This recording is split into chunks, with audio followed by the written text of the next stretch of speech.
மாண்புமிகு தமிழ்நாடு முதலமைச்சர் அவர்களின் தலைமையில் சென்னையின் நிர்வாக வரலாற்றில் ஒரு புதிய மைல்கல் இன்று பதியப்படுகிறது. சென்னை மாநகரத்தின் 125 ஆண்டுகளுக்கு மேலான நிர்வாக பாரம்பரியத்தை தாங்கி நிற்கும் ரிப்பன் கட்டட வளாகத்தில் பெருநகர சென்னை மாநகராட்சியின் புதிய மன்றக்கூட கட்டடத்திற்கு இன்று அடிக்கல் நாட்டப்படுகிறது.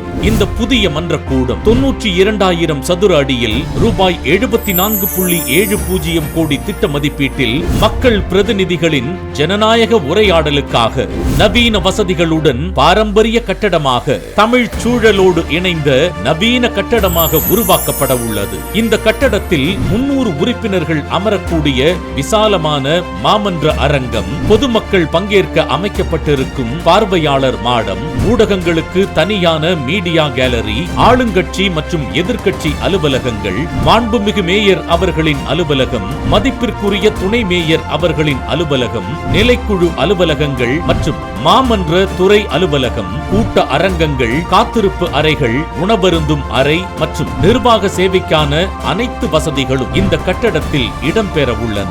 இந்த மன்றக்கூடம் மக்களின் குரல் முறையாக பிரதிபலிக்கும் ஒரு ஜனநாயக மேடையாக அமைய உள்ளது. பாரம்பரியத்தை பாதுகாத்து நவீன நிர்வாகத்தை வலுப்படுத்தும் விதமாக இந்த புதிய மன்றக்கூடம் வடிவமைக்கப்பட்டுள்ளது. சென்னையின் எதிர்கால மாநகராட்சி நிர்வாகத்திற்கு ஒரு வலுவான அடித்தளமாக அமைவதாக இருக்கும். மாண்புமிகு தமிழ்நாடு முதலமைச்சர் அவர்களின் பொற்கரங்களால் அடிக்கல் நாட்டப்படும் இந்த புதிய மன்றக்கூடம் சென்னையின் பெருமையாக என்றென்றும் திகழும்.